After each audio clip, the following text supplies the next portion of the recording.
C'est la 15e fois que je viens ici au Kenya. C'est un pays qui m'a parlé dès la première fois que je suis venu ici. Il faut savoir qu'ici on est à 2400 mètres d'altitude. Les parcours sont assez exigeants.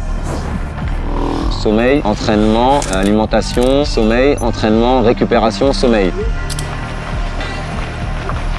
Il y a du très très haut niveau, tous les groupes qu'on rejoint. Et les athlètes sont très simples, très accessibles, très humbles. On peut s'entraîner avec eux, échanger avec eux, faire des séances avec eux. J'ai un souvenir lors de mon premier run, un petit jeune garçon qui fait 2-3 km avec moi en courant.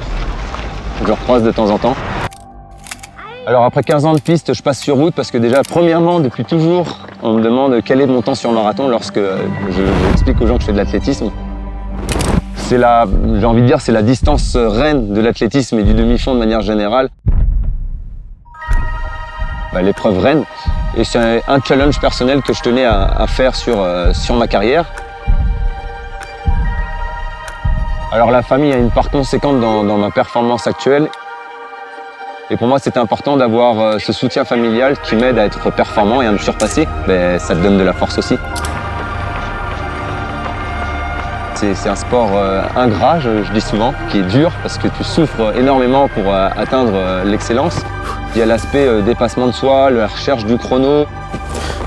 C'est un sport individuel mais à la fois collectif. Tu te prépares en groupe pour avoir une performance personnelle parce qu'on aime aller chercher justement une médaille ou un chrono record.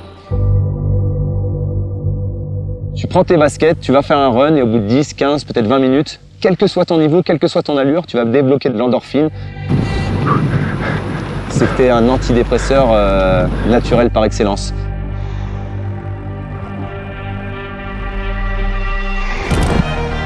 Pour moi, c'est encore une fois un énorme plaisir d'être ici au Kenya.